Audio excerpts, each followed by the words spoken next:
Welcome to our Bible study this morning. We are continuing in the study of portraits of discipleship. And this morning we're on lesson number 9, which deals with the disciple being a servant. So as we begin to think about these things this morning, let's think about some of the things that have already been covered in this study. We've talked about the concept of a disciple being not just a student, not just a pupil of another's teachings, but what else is involved in being a disciple of another? Not just learning, not just following the teachings, but following what else? More like an apprenticeship. You're learning all the doctrines and everything else that goes around that. It's not just wanting to be like someone, you learn all the details. And so it's a combination of learning the instruction, but also learning from this person, learning to imitate what this person does, the master setting the example, and the disciple learning not just to follow the teachings of the master, but to imitate the ways of the master. And so we need to take that with us as we continue thinking about this concept of being disciples of Jesus, that we learn from him, we learn from his instruction, but the goal is to be like him, to imitate him. And we've looked at various aspects of how the New Testament illustrates that for us. We've looked at things like the concept of the athlete that Paul employs at times, and being disciplined and training ourselves. We looked at the concept of being a soldier of Jesus Christ, as Paul also talks about, and the commitment and dedication and discipline involved in that. And we looked at various other examples, like the Lord being the vine and us being connected to him as the branches. And last week, Dave led the class in dealing with being our brother's keeper as disciples and looking out for our brethren. So we've looked at various aspects of this along the way, but as we get into this servant aspect of what it means to be a disciple, is this role as exciting to you as the thought of being compared to an athlete or a soldier? Why not? Celebrated their accomplishments. They do things that most people can't. Yeah. Servants are not celebrated. Right. They do things that. Yeah. There you go. It's not as glamorous, right? And even as we think of soldier, well, being a soldier is not always glamorous either. But we've got Veterans Day and Memorial Day, and we've got accolades for soldiers and those who have served their country and all of that kind of thing. And the athletes, as Mark mentioned, are held up on a pedestal. And so as we think about those concepts, that's, there's some excitement around that, or maybe some glory to be had in those roles. What about a servant or a slave? I know that, as AJ said, there's nothing glamorous about that, right? This is not as attractive, maybe, as some of those other illustrations of what it means to be a disciple of Jesus. Neil? Yeah. Right. Okay, so we need to see in this, that's a good point, right? We need to, and of course we all do have to employ the concepts that are enjoined upon us as athletes and soldiers in service to Christ. But the attainable nature of service, as Neil points out, that is something that we can all do. Being a servant is something that we don't have to look at as, some people have the talent for that or the ability to do that, and some don't. This is something, of course, that we all should be able to identify with as being something that we can do. So as we begin to think about this, let's start with the idea in mind that we are all to be servants. Let me back up before I read that question and we consider it. Let's let's start with Luke chapter 6 and verse 46 here. As we think about being disciples of Jesus, followers of Jesus, we want to come back to this question that Jesus posed to those who would follow him. In Luke 6:46, he said, "But why do you call me Lord, Lord, and do not do the things which I say?" Important question. If you're going to call him Lord, if you're going to consider him your master, then your life needs to match up with that profession. You better be following his instruction if you're going to call him Lord. Otherwise, there's no point in calling him your Lord. Okay, so what is the primary obligation of a servant? When we think of being a servant, what's the number one thing that the servant is obligated to do? All right, that's it. Yeah, everything else branches off of that. The primary obligation of a servant is you do what your master tells you to do. You are obligated to submit to the master's authority. That's what it means to be a servant. And so as we think about Jesus being our master and us submitting to his authority, we have to do the things that he says to do. Let's look at 2 Timothy chapter 2, where we read about the idea of being a servant of the Lord and being prepared to be servants of the Lord. In 2 Timothy 2, Mark, can I get you to read that one for us, please? Verses 20 and 21. But in a great house there are not only vessels of gold and silver, but also of wood and clay, some for honor and some for dishonor. Therefore, if anyone cleanses himself from the latter, he will be a vessel for honor, sanctified and useful for the master, prepared for every good work. All right. So here you have the role of a servant, that there are all these different tasks to be carried out, but the important thing is that we are going to be useful for the master. That is the obligation of a servant, to be useful for the master.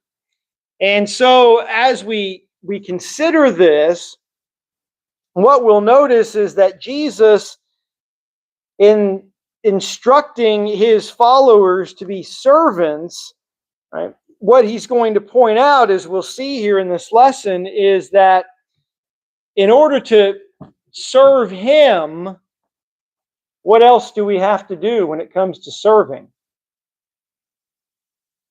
We have to serve others, right? And so we can't just say, I'm a servant of the Lord, and I don't have to pay any attention to what anybody else is doing or what their needs are or what's going on around me. I'm just locked in and I'm focused.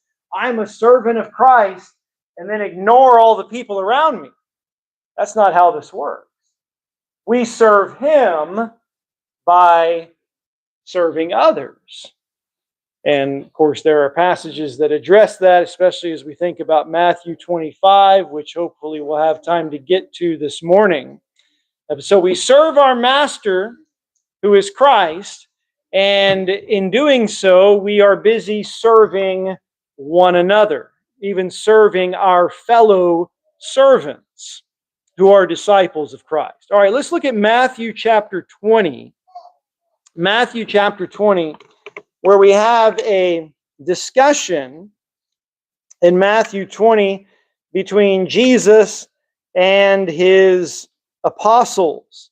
Okay, let's pick up there in Matthew 20 and let's read. Katie, would you like to read? Okay, you can take 20 to 22, and then Carson will move on to you. Let's see, for 23 to 25, and then we'll come over to Daisy for 26 to 28.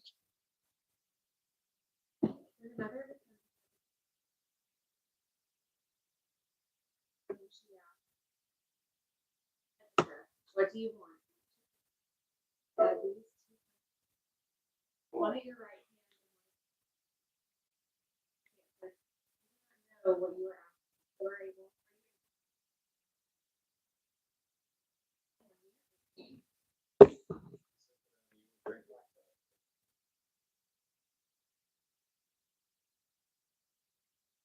him and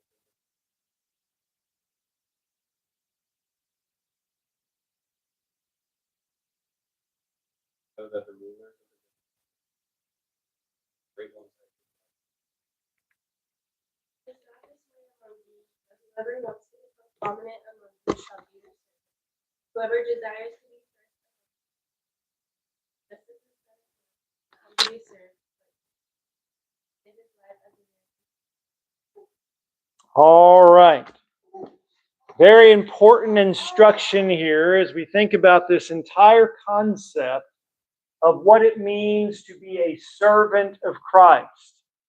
And so, how can you be greatest in the Lord's kingdom? What does he say? What does he say defines who is greatest in the Lord's kingdom? Yeah, the one who serves, right? The one who serves. That's the one who's greatest in the kingdom. And then, of course, Jesus himself is the ultimate example of that, as he points out in verse 28. Again, we're supposed to be imitating the master. And what does he say he came to do? Life for ransom. Serve in the greatest and in the ultimate way, right? Of actually giving himself, giving his life in order to save us as a ransom for many, as he puts it here. He didn't come to serve, to be served. He came to serve. And so if we're going to imitate him and be more like him, that has to be our approach as well. Not that we're going to go and die on a cross for other people's sins, but that we are going to serve just as he came to serve. Okay, so greatness in the kingdom, you'll notice here, is not like greatness is measured in the world. Right? Like he points out in verse 25, among the Gentiles, those of the world, the rulers of the nations of this world, those people measure their greatness how? Lording it over others, right? I get to be the one in charge. I get to tell everybody else what to do. I get to call the shots. I get to have all these people beneath me, right? Waiting on me and serving me and doing things at my beck and call. Therefore, I am in this great position. I am this great person who is in this position of authority over others. But you'll notice he says in verse 26, it shall not be so among you. That is not how this works in the kingdom of the Lord. Right? As we serve him, whoever desires to become great, that's the one who is truly a servant, not the one who's trying to lord it over everybody else. And so there's a direct contrast here between the concept of greatness that we see in the world around us and the concept of greatness as it exists in the kingdom of Christ. Now, we hear about people claiming to be, public servants and public service. This is not like, again, the world. This is not like those men and women who sit up on Capitol Hill for 30 years in Washington, raking in the wealth with both hands and telling everybody else what to do, and then talking about how, they've devoted their whole lives to public service. Right. Okay. That's a good example of the world's concept, or how the world can twist this, and what things are supposed to look like as disciples of Jesus. Very different. Very different. Okay. We're talking about true service, not what somebody redefines as service. Okay, so as we think about that, why is it difficult for some people to take on the role of a servant? What is it that makes it hard? Again, this is something, as we mentioned, anybody can do, right? Why is it hard to take on the role? All right, it involves self-sacrifice. Well, why is that hard? We don't want to do it, right? Right. Yeah. That's the thing that we don't want to do, right? Humble ourselves.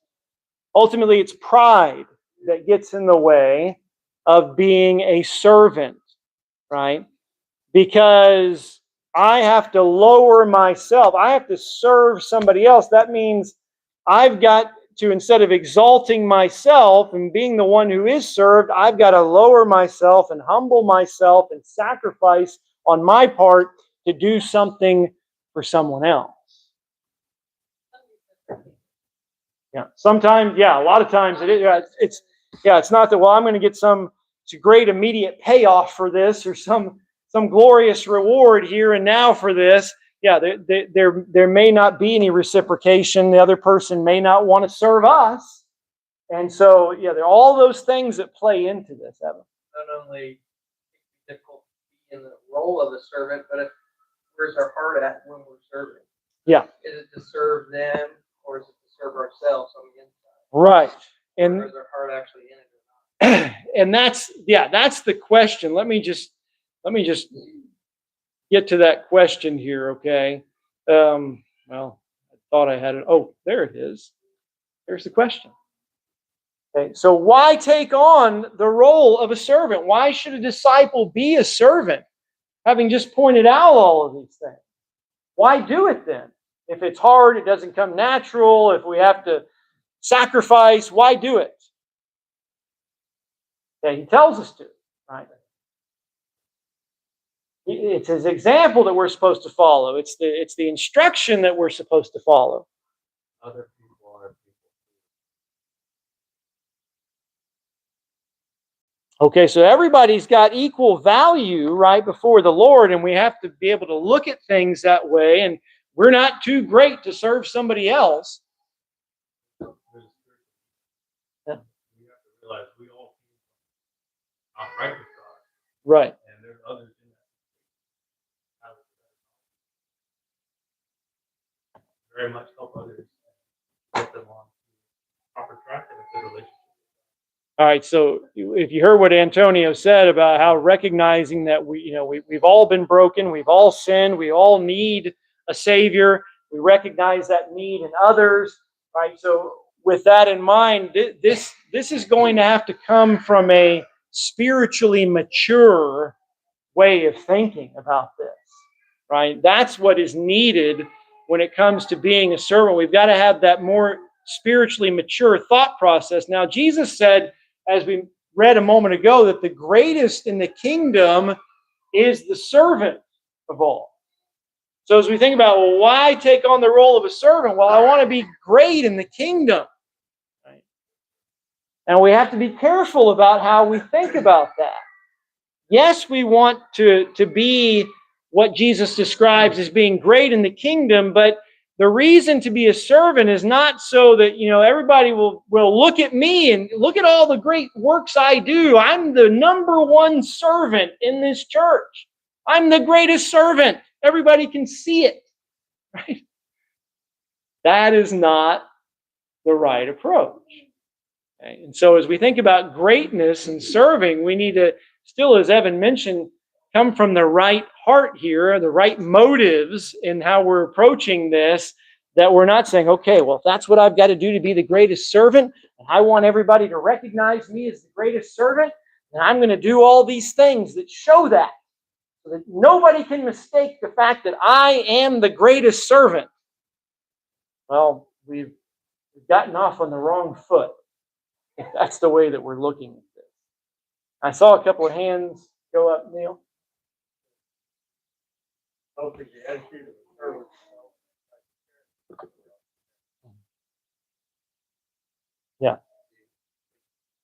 Yeah, the type of character, and what I just described facetiously is not the right kind of character, of course. And so, the concept of a servant requires humility.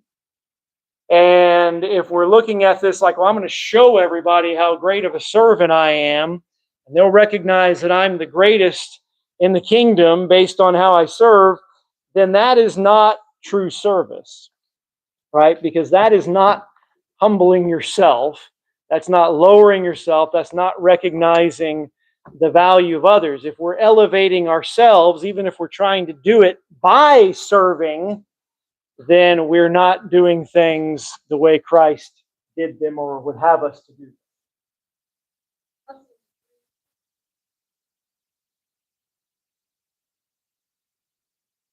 Mhm.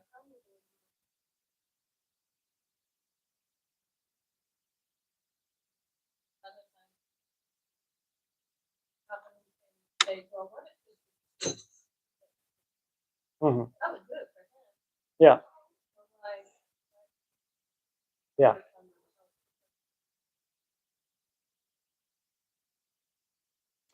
That's right. And of course, that's the point that is made in Matthew chapter 25. We need to do things as though we're doing them for or to the Lord. And so the greatness, as we mentioned a moment ago, is measured by the willingness to serve. And again, not trying to get other people to point out our greatness, but we want our master to identify us as true servants. We want our reward, as was just read for us from Colossians 3, to come from him, and not the temporary reward of receiving the accolades of others for how great we have done as servants. And so it's a matter of cultivating the heart of a true servant and being content with that. That's where that greatness in the kingdom is going to be found. So we've got to follow the example set by the Lord himself, as we've been talking about. He came to serve. He didn't come to be served. And so what example in John 13 did he use to illustrate this concept of being a servant? What did he do in John 13 when he was with the apostles on the night of his betrayal? They washed their feet. Let's go to that passage and let's read that and see the example of service here.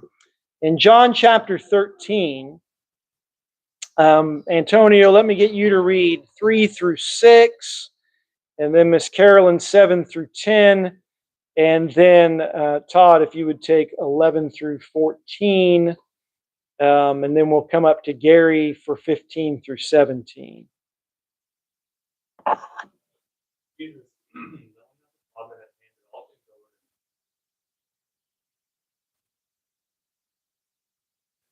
Back to God. I was suffering. I'll invite it around.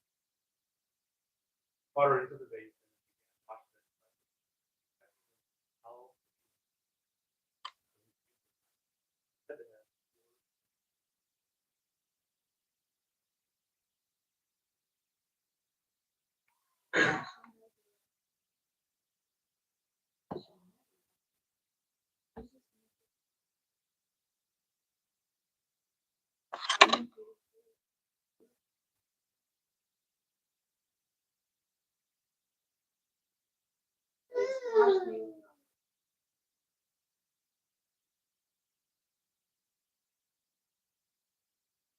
For he knew the one who was betraying him. For this reason, he said, not all of you are clean.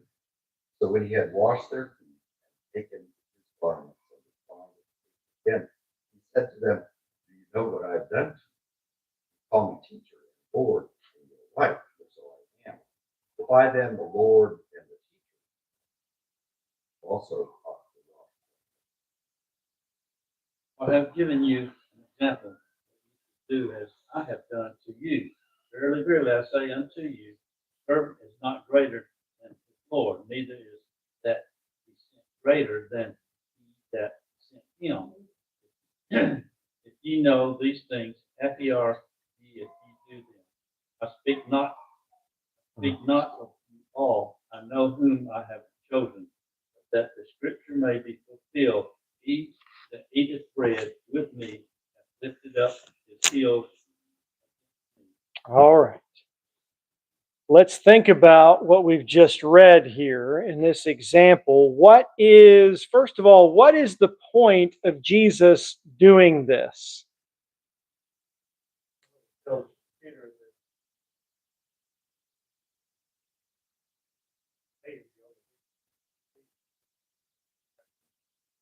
Okay.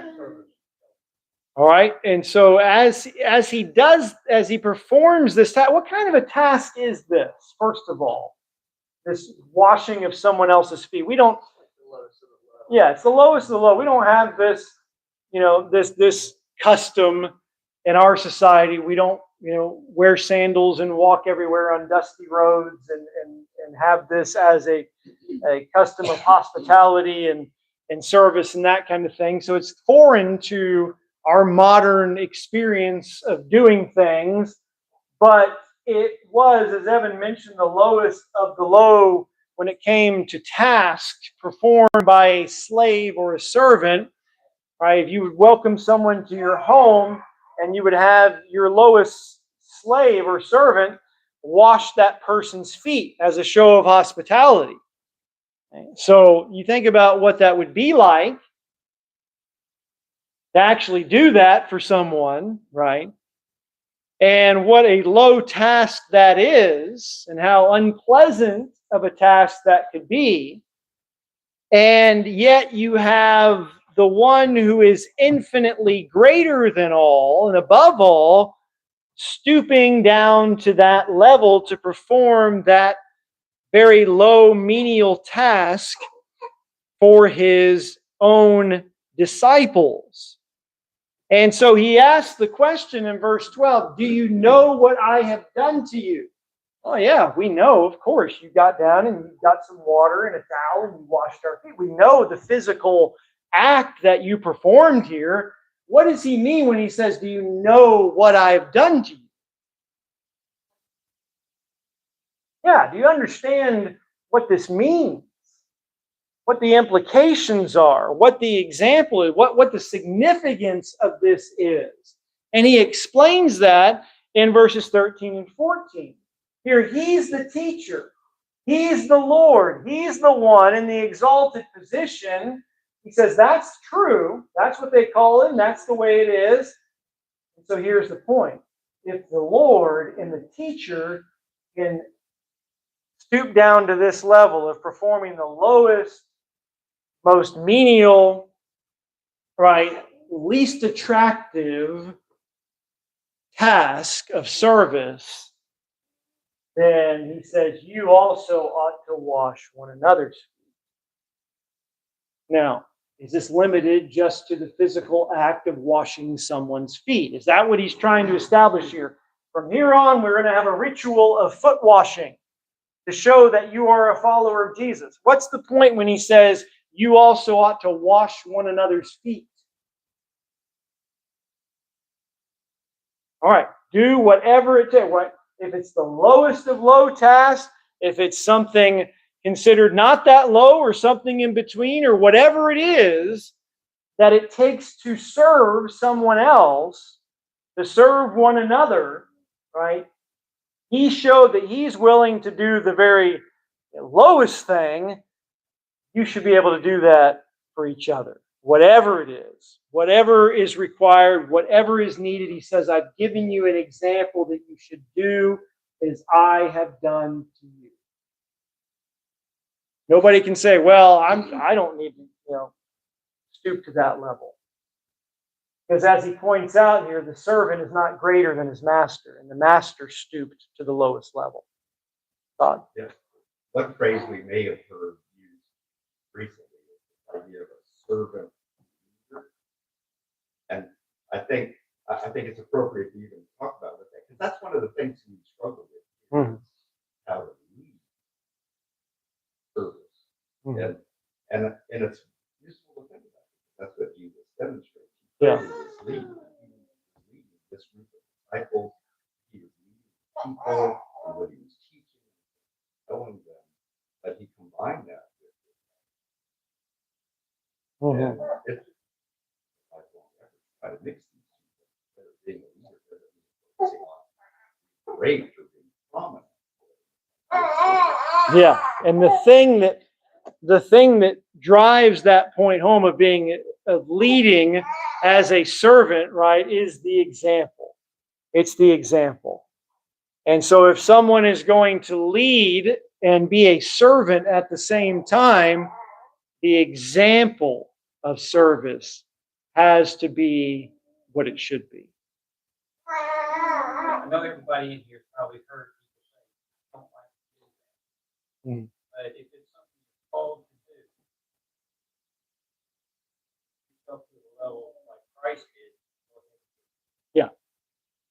And that's what all of this concept of discipleship is about, right? Is having our thinking shaped by his instruction, having our character molded to fit his example.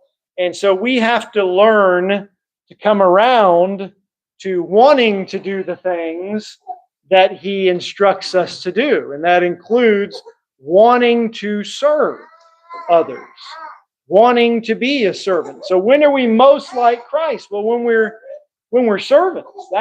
He's the ultimate servant. When you apply this to the world we live in every day, you hear stories of people saying that they became CEO, but they worked themselves up from janitor to salesperson to manager to whatever, and eventually they got that. And they'll say, "I never will make somebody do something that I was not willing to do," that kind of thing. But when we go back to the part of the church, people will say, "Well, I don't know how to talk to someone about, having a Bible study, having a conversion, that kind of thing." But it takes time to work yourself up to that point. So it takes time and studying, that kind of thing. But you can still write a card, give somebody a call, go visit somebody, do some things. That it takes a while to get to that point. When he was a janitor, that mythical CEO, right? When he was a janitor, he didn't know how to run a business as a CEO. He had to work to get to that point. That's not to say that we shouldn't strive to be different parts of the body or to have different jobs as we grow. But wherever we find ourselves now, that's where we are right now. And so that's the level of service that we can give. Yeah. While someone is overseeing something, they should not be doing the janitor work because they have other tasks they have to do that are important, but they can make sure those jobs get done. So it's all about where you are right now, the best service you can do at that moment. Yeah, we're going to look at in a minute some of those different roles and responsibilities. And yeah, it's about serving in the way that you can with what is in front of you at the moment, right? Going off of what Mr. Brian was saying, Hebrews 5, verse 13, everyone who lives on milk is skilled in the word of righteousness. Solid food is for the mature, for those have their powers of discernment trained by constant practice. So, when he was saying where we are right now, understanding that it's a growth process. Right. So always going to be more and more like Jesus. Yeah. It's ultimately in heaven. That's most likely. But the goal is to always. Yeah, an ongoing growth process, and in keeping with what we're talking about, we have to grow into the role of a servant. That might sound strange. What do you mean? That's the lowest role. That's, people get forced into serving others. What do you mean we have to grow into the role of a servant? Well, we have to grow to the extent that we recognize this is the best we can be. This is the best that we can do.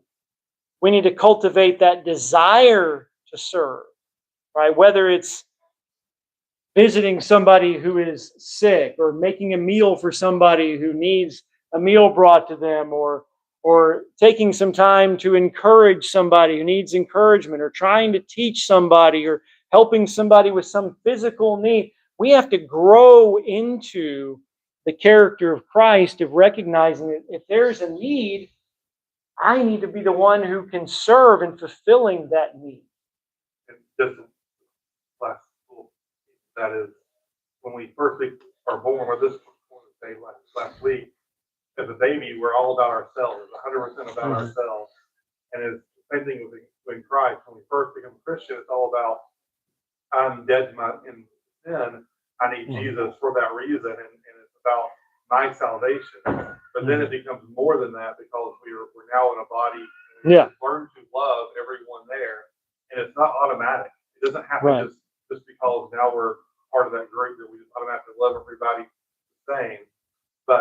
that should be what we grow to. And then once that love matures, now we're willing to do a lot more for other people than we would have been at the beginning. Yeah, that's the growth process, right? We have to apply that growth concept to growing into being a servant. So how can we be good servants? Okay? We don't just want to serve, we want to be the best servants we can be. We want to be servants like Christ. That's the ultimate goal here. Norman?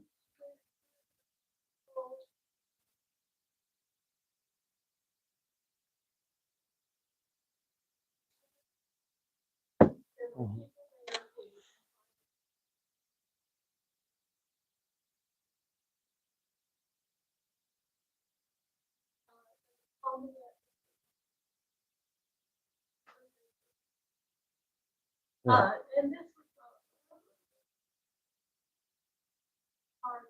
Mhm.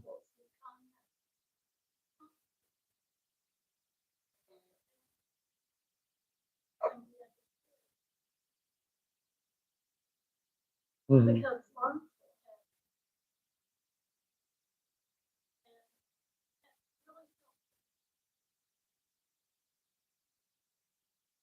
Mhm.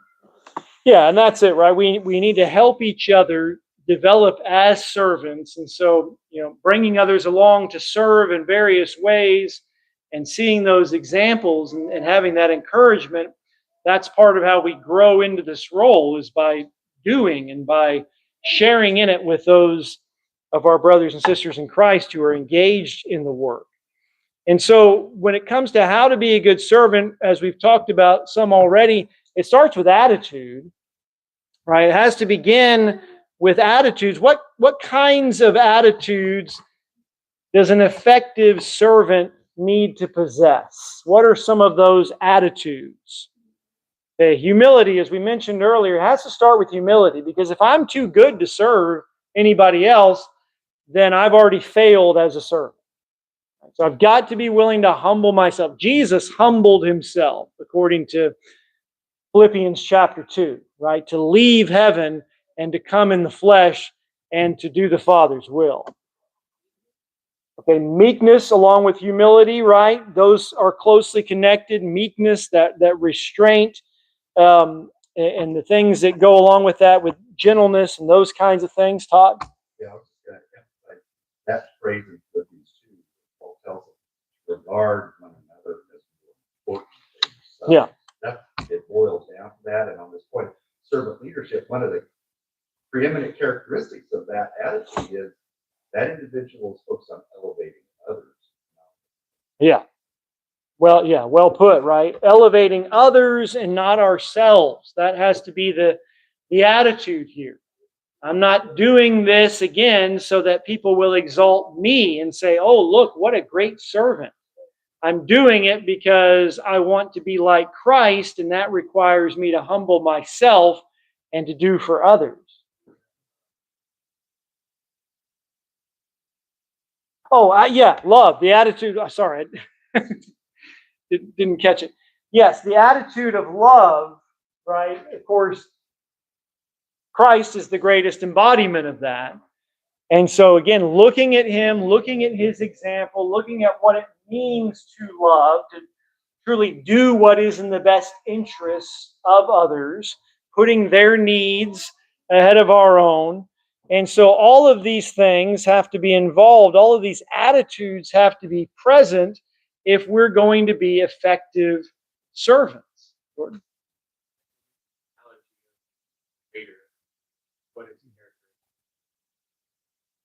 It's not just one who does their job. Attitude is part of it, but also. Mm-hmm. Yeah. Right. That as we think about, servant roles that we see today, even though, of course, we recognize that's a paid position, but as we try to apply those concepts, as Jordan mentions, the idea of a waiter waiting on someone else, what is it that makes that person effective?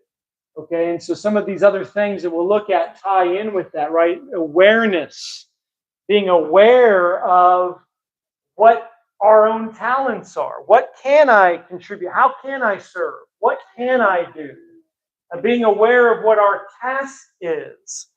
As Paul talks about in Titus chapter 2 and in Titus chapter 3, all of these different things that we're supposed to be doing in relation to one another, whether that's teaching or setting an example, all of those things that we're aware of that we're supposed to be involved in. And so as we think about the needs of others and being aware, and what's needed here? Am I waiting for somebody to tell me? Am I waiting for somebody to ask for something? Or am I aware this person has this issue, has this problem that's come up in his or her life? Okay, how can I step in now and be the one who serves? Or the oven.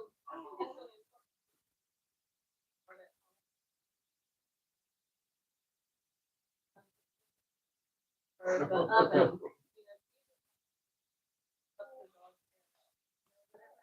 we're out, we're doing good. Yeah. You know, and look for ourselves or parents or whatever. Yeah.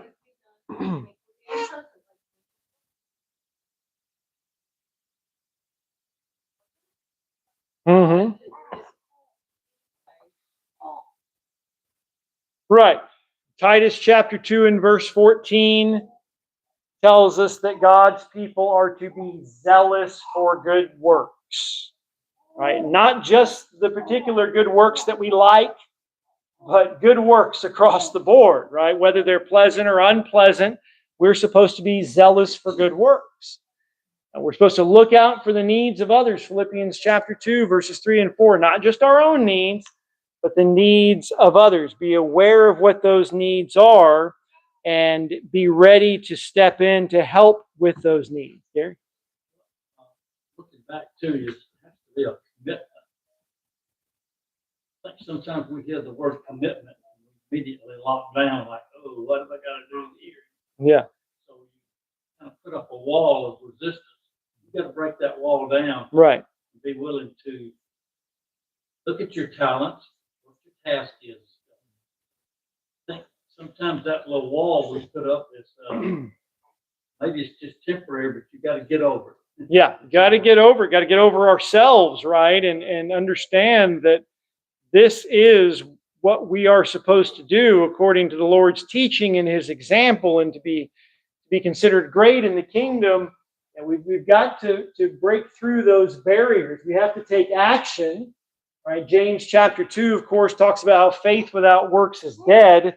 And there, just notice in James chapter 2, the example that he gives of putting this in action. In James chapter 2, in verses 15 and 16, he says, if a brother or sister is naked and destitute of daily food, and one of you says to them, depart in peace, be warmed and filled, but you do not give them the things which are needed for the body, what does it profit? Thus also faith by itself, if it does not have works, is dead. Right? So you see the need, somebody has a need, and it's just, you just offer lip service. That's not really serving, right? You didn't really do anything. There has to be action here to address the need, to try and fulfill that need. We can't just serve only with good words and good intentions, right? We have to follow through. Sometimes it's physical needs, as we've alluded to in Matthew 25, where Jesus talks about being sick or in prison or naked or hungry, and you fed me, clothed me, visited me, came to me. And they said, when do we see you in these conditions? He said, in as much as you did it to one of the least of these, my brethren, you did it to me. And so we need to see that in serving others, we're doing it to the Lord. We're serving the Lord. That's what we have to wrap our minds around. And so sometimes it's physical needs, sometimes it's emotional needs.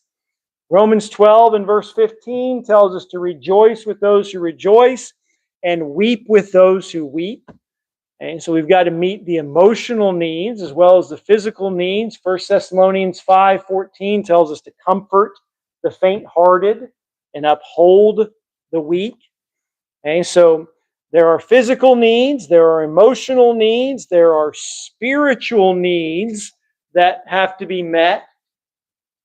as we think about helping one another grow. Galatians chapter 6 and verse 1. Galatians chapter 6 and verse 1. What does that tell us about fulfilling one another's spiritual needs? What does Paul say there we sometimes need to do? Galatians 6 and verse 1. What was that? Yeah. Yeah, if a man's overtaken in a trespass, you are spiritual, restore such a one in a spirit of gentleness. Right? And so somebody's gone astray, a Christian has fallen into error, fallen into sin. There's a spiritual need where we need to serve by helping that person out of that spiritual pitfall. And so all of these ways that we're to serve require taking action. We have to be available, right? We have to give of our time. We have to get personally involved. As we mentioned earlier, we've got to sacrifice in those ways. That's how we can be good servants. Now, just wrapping this up, okay, it's not that we don't like the idea of service. We like the idea of someone else serving us.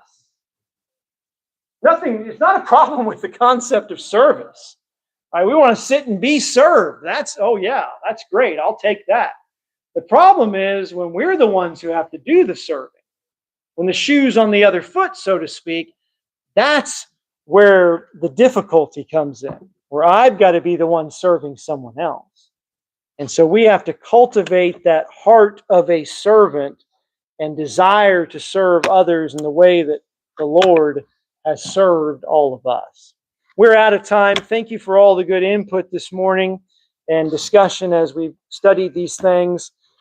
We'll move on, Lord willing, to lesson number 10 about being strangers and pilgrims next week.